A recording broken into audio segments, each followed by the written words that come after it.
The village party secretary shoved a martyr certificate stamped in red and a heavy envelope into my hands. Elena, accept our condolences. Ethan was a hero, the pride of our village. I clenched the paper until my fingertips ached. Of course I knew Ethan was a hero.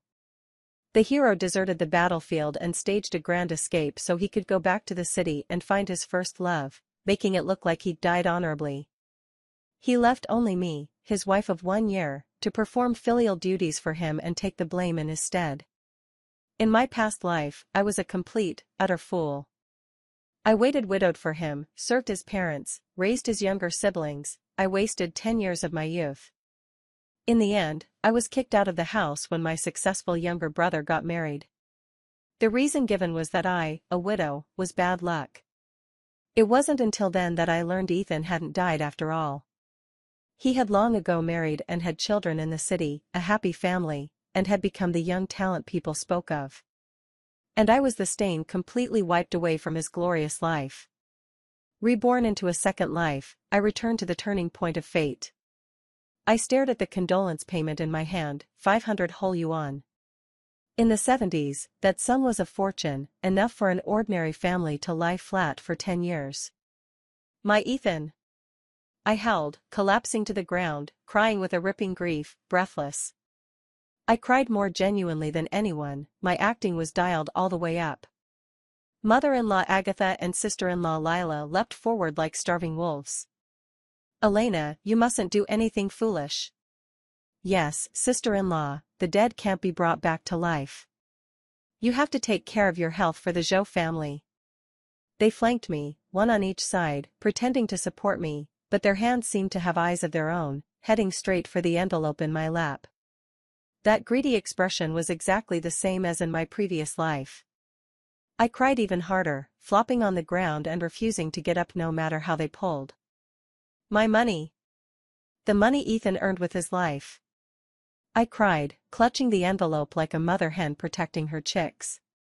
Agatha and Lila's faces went as dark as the bottom of a pot. Elena, what do you mean? This money belonged to Ethan, so it should be for the Zhou family. Exactly. Sister-in-law, you're an outsider, what gives you the right to hold our family's money? The villagers began murmuring and whispering, pointing at us.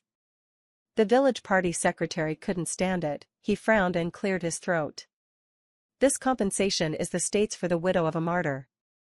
By regulation, it belongs to Elena. Agatha's triangular eyes stabbed at the village party secretary like knives.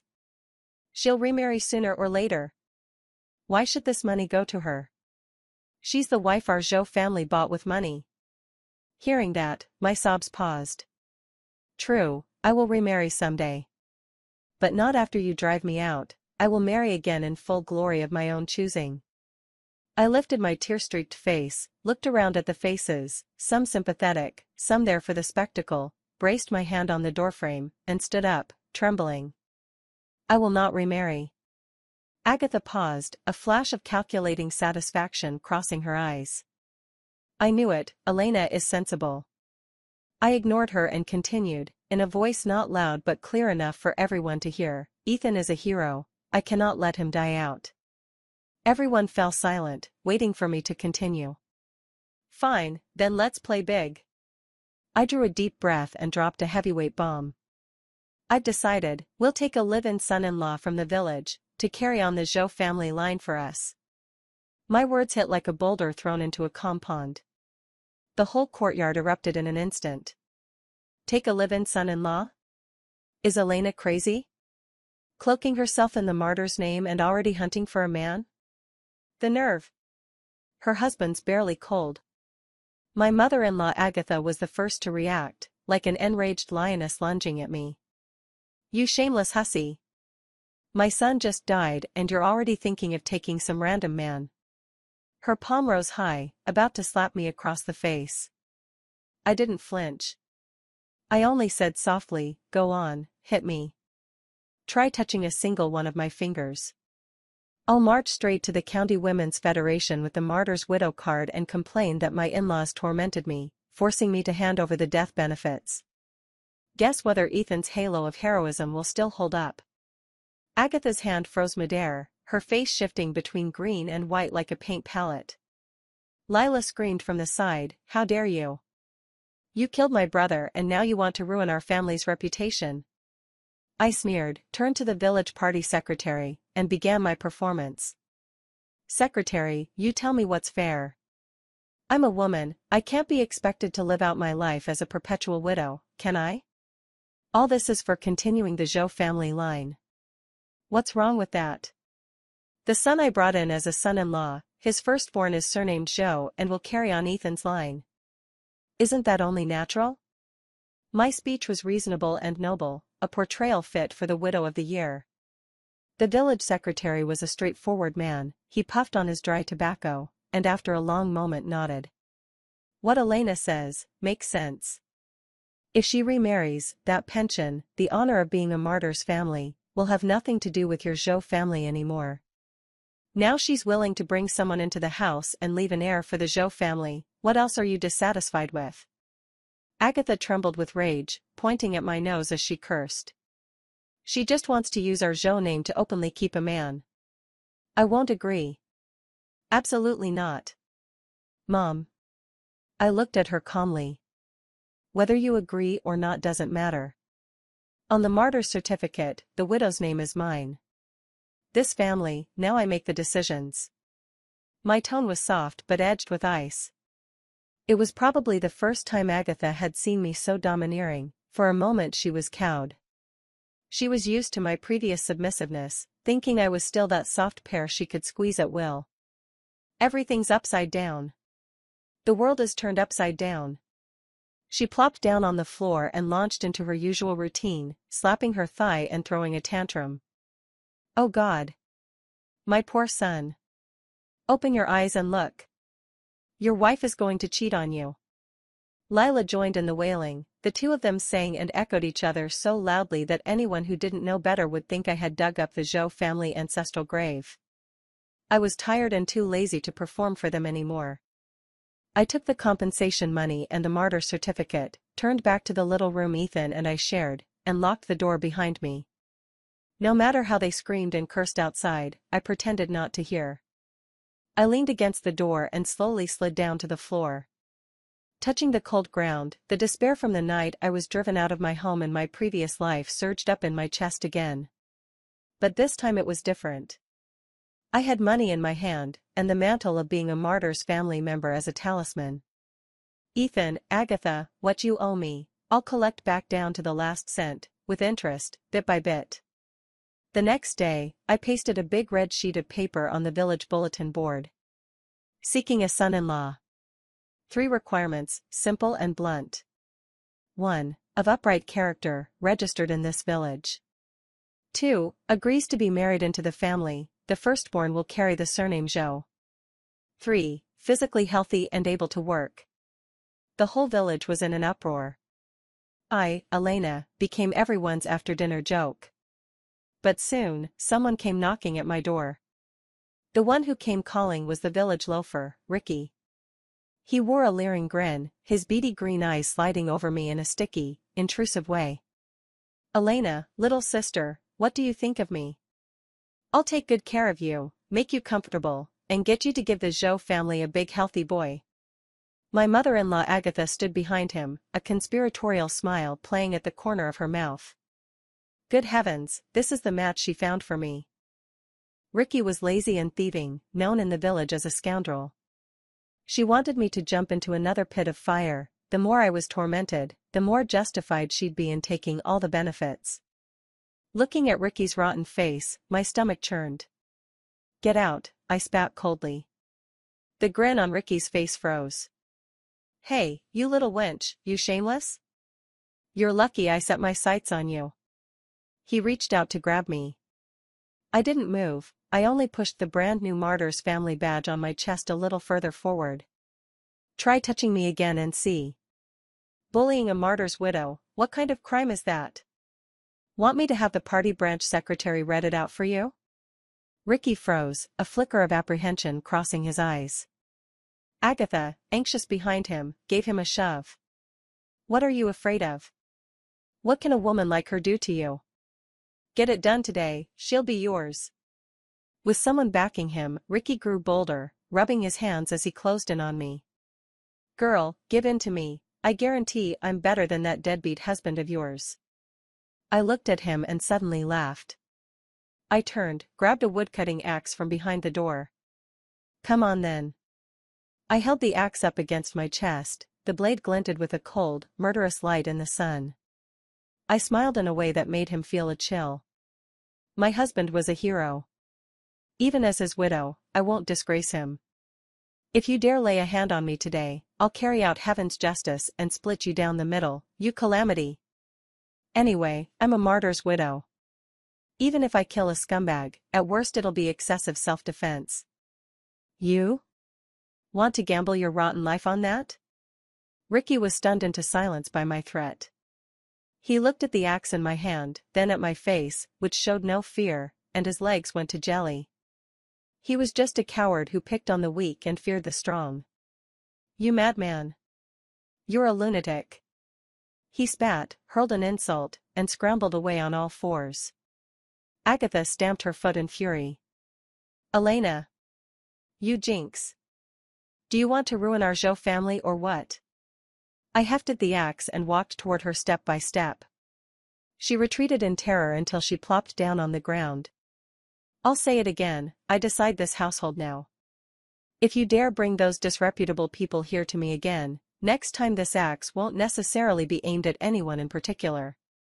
I hurled the axe to the ground, it hit with a deafening clatter that made Agatha flinch and lie there for a long while before she could get up. That spectacle made my ferocious reputation in the village absolute. No one dared come calling with marriage proposals anymore. The in-laws quieted down for a few days, all waiting for the joke of me failing to find a match and finally having to compromise. I truly wasn't in a hurry to look. I was waiting. Waiting for the person truly worth betting on to appear. A few days later, by the little river at the east end of the village, I saw him. Victor.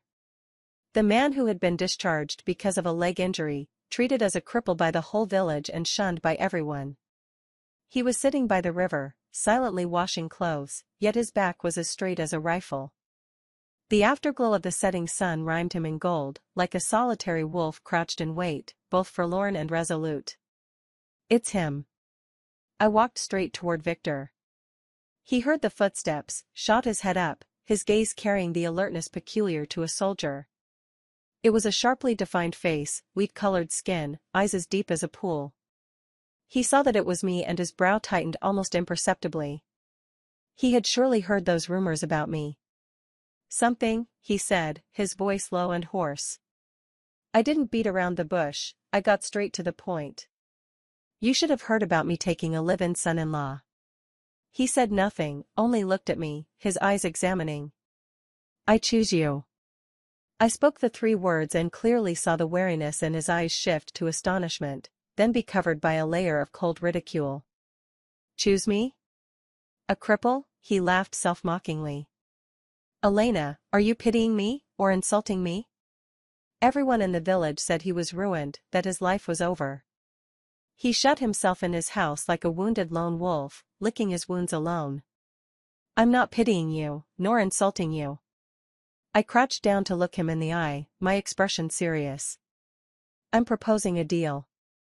He raised an eyebrow, as if a little interested. I need a nominal husband to block those wolves in my in-laws' family and safeguard the compensation my man earned with his life. You need a home, a place where you can recover in peace and get back on your feet. I looked at his leg and said with conviction, your leg isn't ruined, it's just injured, tendons and bones that need proper care. I have money, I can buy you the best medicine. In my previous life, I knew that Victor's leg was later healed by an old rural Chinese physician who had been sent down. He not only returned to the army but, thanks to his outstanding military talent, rose steadily and became a pivotal figure in the military region. Only back then, the one standing beside him was that old Chinese doctor's granddaughter.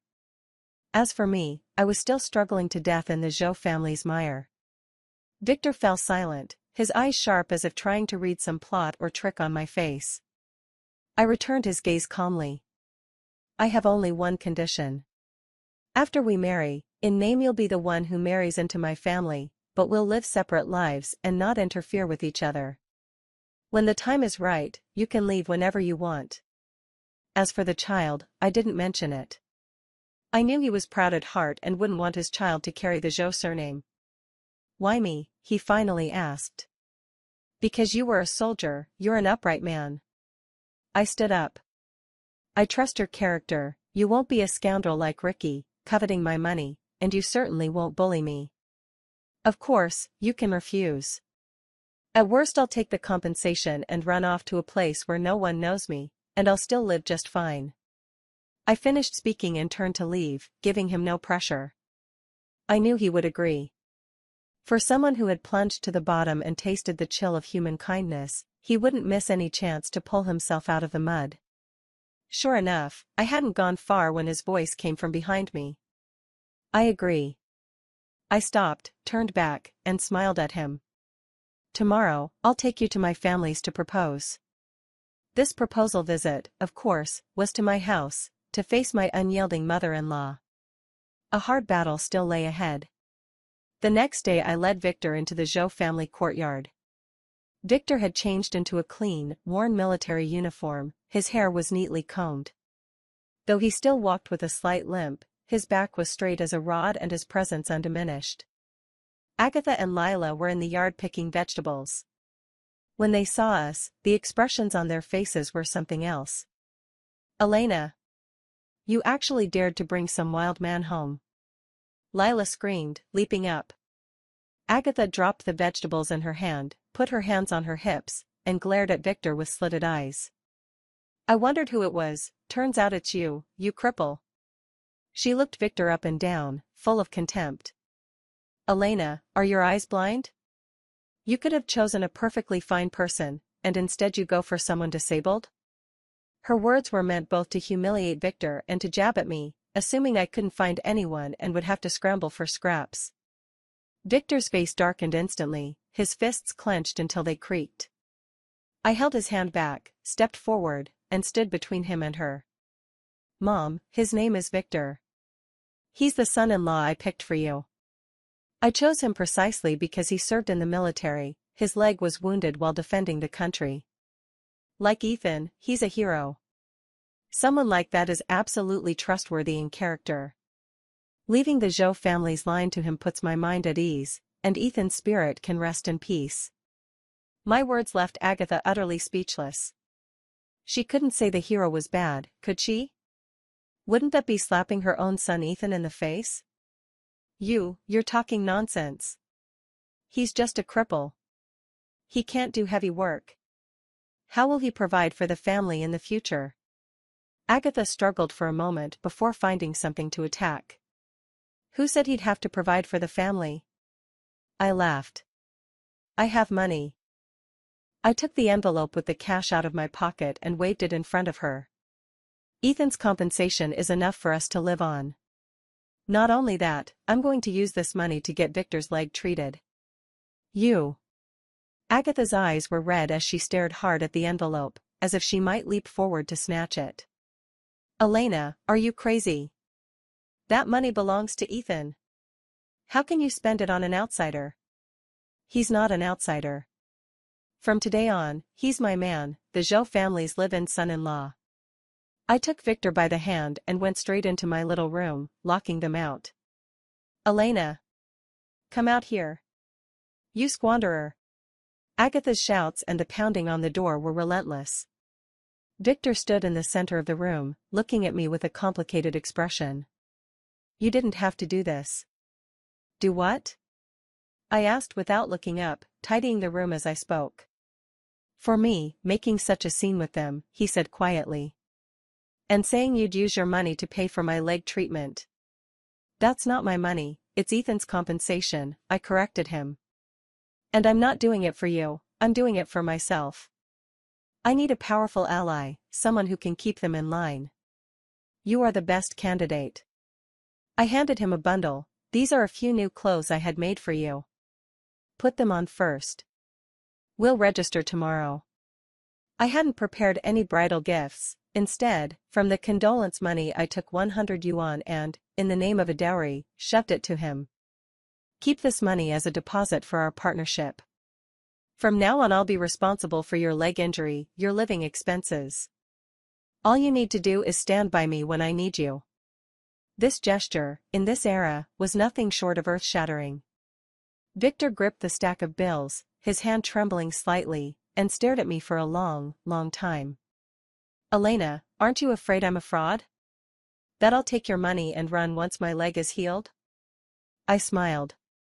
I'm betting you're not. In the previous life, after he achieved success and fame, he did not abandon the elderly Chinese healer who cured his leg. Instead he brought their family to live with him and provided for them until the end. A person who knows how to be grateful, how bad could their character really be? Our wedding was kept extremely simple, no banquet, no guests, we just went to the commune to get a certificate. The day we registered, Agatha showed up with Lila, blocking the commune entrance, crying and screaming, pointing at me and calling me a licentious widow. Her insults were vicious and ugly. Victor said nothing, he silently shielded me behind him, using his tall frame to block out all those venomous curses. In that moment, looking at his resolute profile, a strange feeling suddenly stirred in my chest. This transaction, perhaps, was not merely a transaction. The wedding night. A dim kerosene lamp in the room, its flickering flame casting the large red double happiness character on the wall. The atmosphere was so awkward you could wring water from it. The room was small, with only one bed. I made a pallet for him on the floor. You sleep on the bed, I'll sleep on the floor, he said in a hoarse voice, about to take the quilt down. Your legs can't get cold. I stopped him. I'll sleep on the floor. The two of us argued without resolution. In the end I sighed, fine, we'll share the bed. Keep some distance in the middle, don't touch each other. The bed was an old wooden plank bed, very narrow. When two people lay down it was almost shoulder to shoulder. I could clearly smell the faint scent of soap on him, and his steady breathing. In the darkness, it felt a little awkward. Elena. He spoke suddenly. Thank you. He said it softly, yet with gravity. I was silent for a while. No need to thank me, we're partners. After that, there was a long silence again, the whole night passed without words. Married life was quieter than I had imagined. Agatha and the others made a fuss for a few days, found I was stubborn, and with Victor standing over me like a guardian at the door, they had to quiet down for the time being. But their eyes were still like venomous snakes, watching us every moment. I began to treat Victor's leg.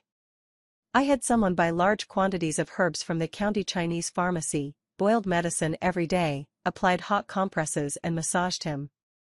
These methods were all things I had learned from that old herbal doctor in my previous life. The process was painful. The scalding medicine packs pressed against his wounds made the veins stand out with pain, yet he swallowed his howls and held them down, not making a sound.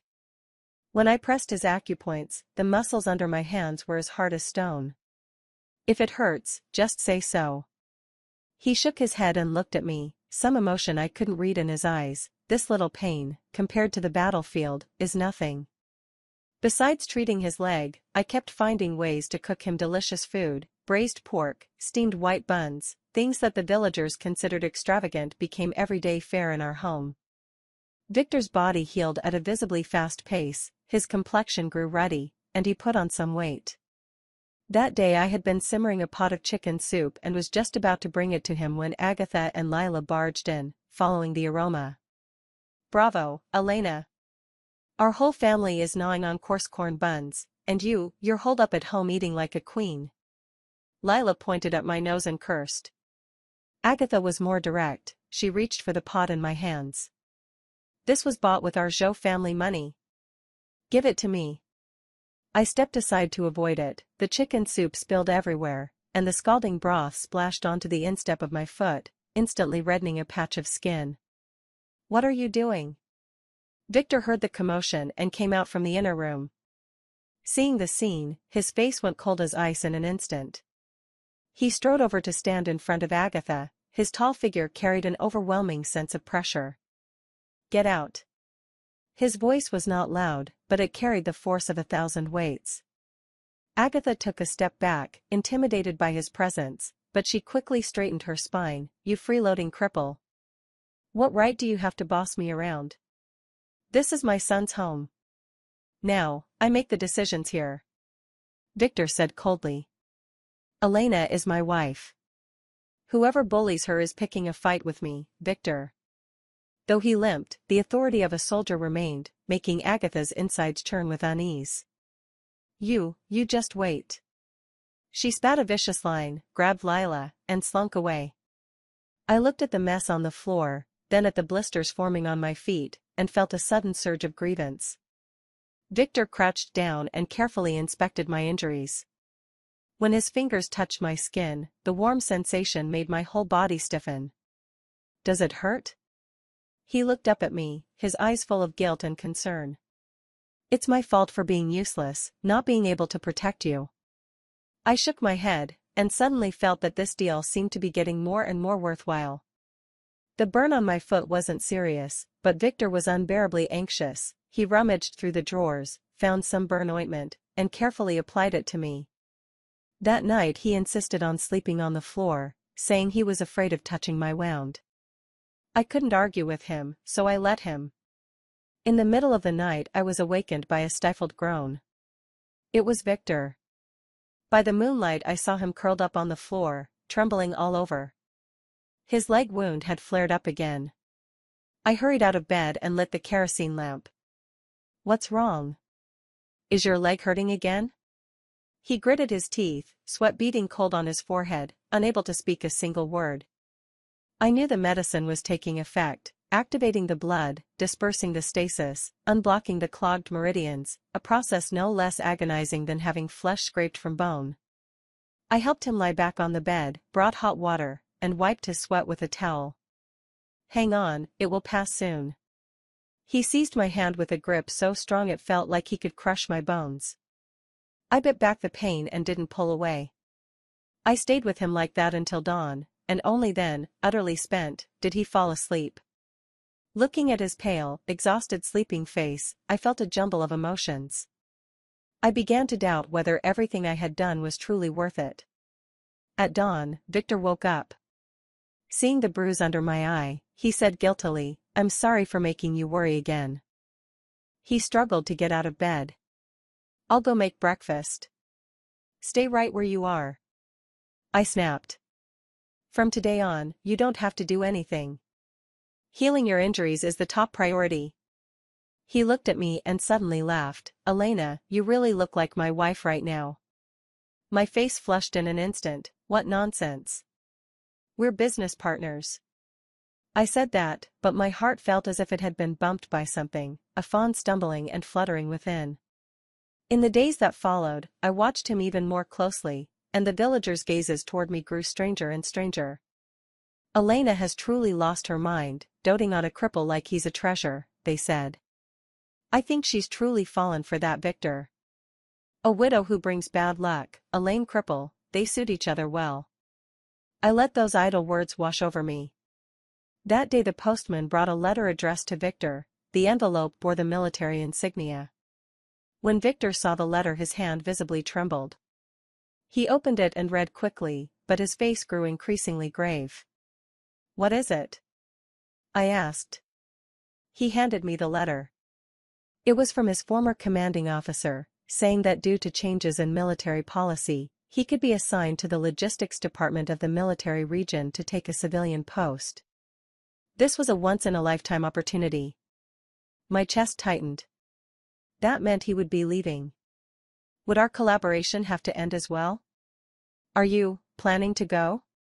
I asked with some difficulty. He looked at me without answering immediately.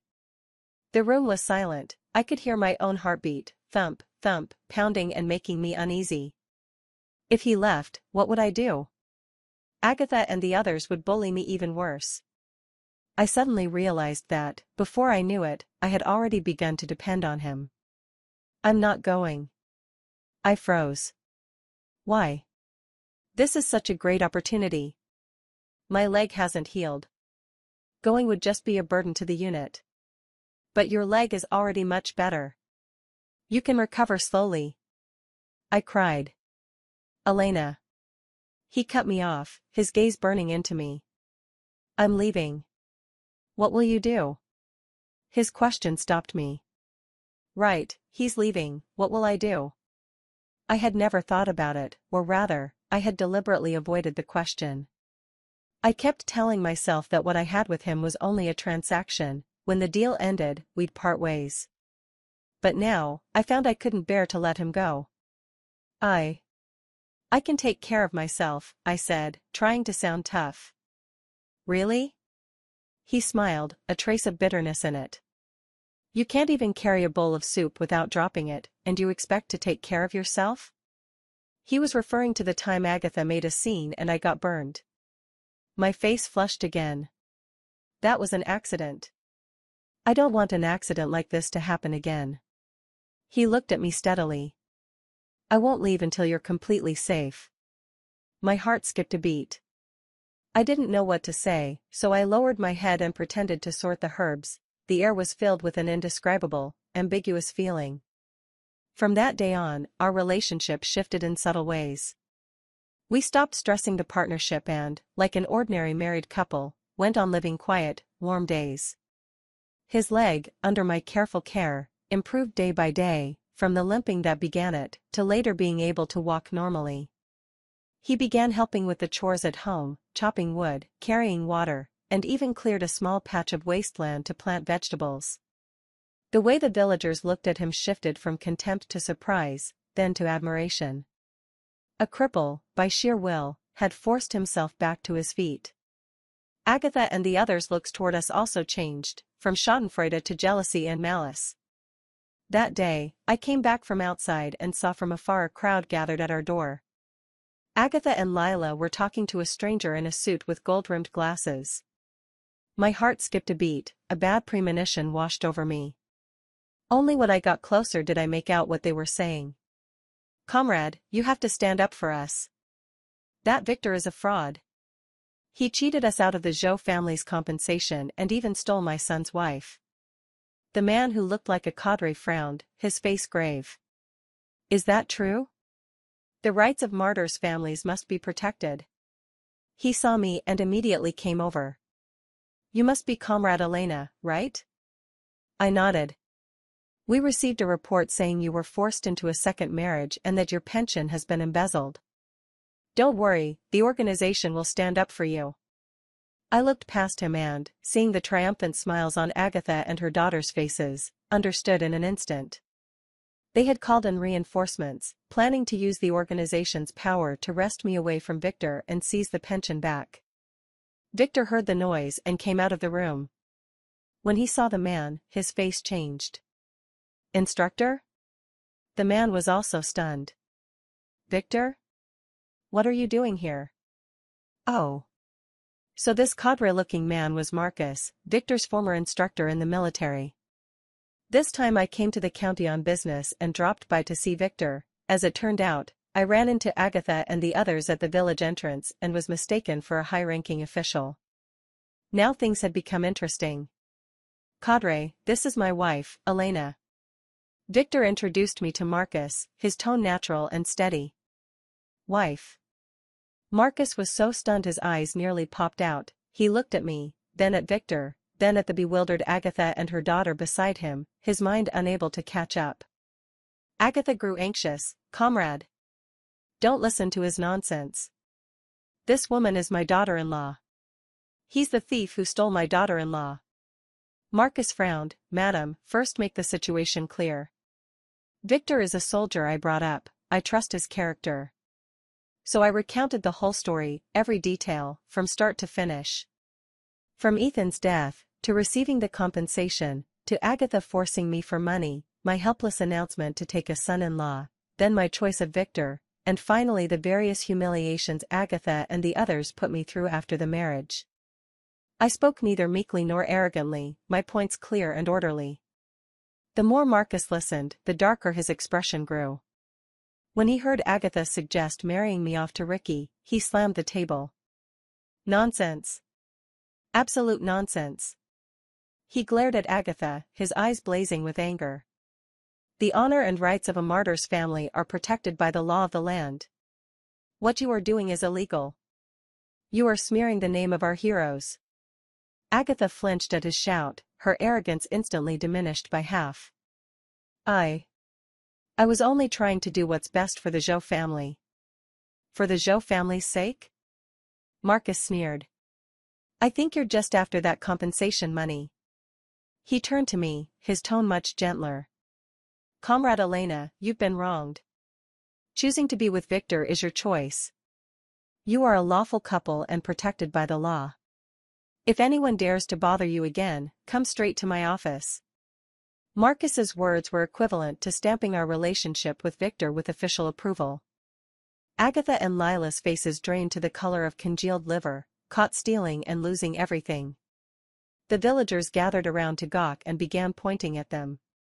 So disgraceful, even trying to pilfer from a martyr's money. Exactly. Elena found someone as good as Victor, and they still aren't satisfied. Agatha and her daughter fled in panic amid everyone's jeers. That evening, Marcus stayed for dinner.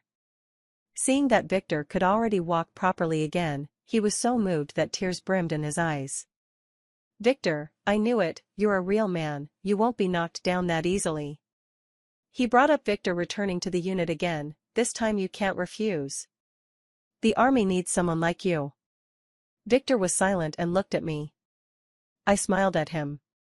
Go. I'll go with you. This time, he didn't refuse, he simply squeezed my hand tightly. We decided to leave this place, to go to the city where the military district is located and start a new life. The day before we left, I went to Ethan's ancestral tomb and, in front of the grave, burned that marriage certificate. Ethan, from today on, we're even. Your parents, your siblings, you, go back and fulfill your duties. I don't know if he can hear my words. But I know that my rebirth only truly begins at this moment. Life in the military compound was completely different from the countryside. Victor and I were assigned to a small single room. Though humble, it was clean and tidy. Victor reported to the logistics department and took up clerical work. He was busy every day, but I could see that he was happy, he seemed to glow with a new light. I wasn't idle either. Using the remaining condolence money, I leased a small storefront near the military compound and opened a breakfast shop. The steamed buns, youtiao, and soy milk I made tasted good and were affordably priced, and they quickly became popular with the soldiers and their families. Life was busy, but full. My relationship with Victor also slowly warmed in the midst of this steady bustle. He would come to the shop to help as soon as he finished work, and I would bring him hot meals when he had to work late. A year later I became pregnant. Victor was as happy as a child, twirling me around several times and treating me with even more care. After 10 months of pregnancy I gave birth to a son.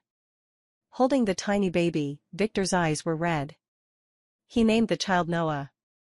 Hoping our child would have a life of safety and joy. I watched the two of them, father and son, and my heart was filled to the brim with something called happiness.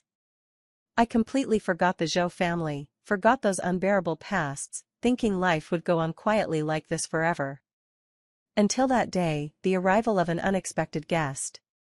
That day I was busy in the shop when a woman strolled in, stylishly dressed and wearing flawless makeup. She scanned my little shop from top to bottom, her eyes full of disdain. You must be Elena, she said, her tone haughty. I'm Vivian. Ethan's lover. My heart dropped sharply. Vivian. Ethan's first love. How did she find this place? What do you want with me? I forced myself to stay calm. She took a wad of bills from her bag and slapped them on the table. Here's 500. Take the money and leave Victor. I froze. What do you mean? Ethan will be back soon, she said with a mocking laugh. He's already a battalion-level officer now, with a bright future ahead. He doesn't want to have an ex-wife who's deceased on his record, and he certainly doesn't want anyone to know that his widow remarried one of his colleagues. I understood instantly. Ethan was coming back, not just coming back, but intending to erase all traces of my existence. And Victor had, of all things, become his colleague. This world really is small. What if I don't? I looked at her and asked coldly. No? Vivian sounded as if she'd heard the funniest thing in the world. Elena, don't be shameless when someone's trying to be kind to you. Do you think Victor really likes you? He only feels sorry for you, and he's greedy for the condolence money in your hands. Now Ethan is back, he has far more prospects than Victor, that logistics clerk. You're smart, you should know how to choose. Her words were like knives, stabbing into my heart. I looked at her face, so certain of victory, and suddenly laughed. Miss Vivian, it seems you've got one thing wrong. First, Ethan and I have long since had nothing to do with each other. His life or death, his future, none of it concerns me. Second, Victor and I are legally married. Our marriage is protected by law. Third. I paused, looked at her, and enunciated each word. Oh, I forgot to tell you. That logistics clerk you mentioned, Victor, just last week he was appointed deputy commander of the combat battalion. Sorry, but it seems his rank is actually a step higher than your Ethan's. Vivian's face went deathly pale in an instant. What did you say? Impossible. He's a cripple. His leg's been healed for a long time, I said calmly. Thanks to you, and to Ethan as well, I used as compensation to get my current husband treated. Vivian staggered back a step, staring at me in disbelief. She probably couldn't fathom how someone she'd always seen as a cripple could suddenly have become a promising young officer. Don't you dare try to fool me, she screamed. I'm going to find Ethan right now. Let him expose your lies. After saying that, she fled out in a panic. I watched her retreating figure and felt not a ripple in my heart. What was meant to happen would happen. A few days later, Ethan did indeed come calling. He was dressed in a crisp military uniform, 2 stripes and a star on his shoulder, more mature and composed than he had been a few years ago. He saw me, and a complicated emotion flashed in his eyes, guilt, surprise, and a barely perceptible greed.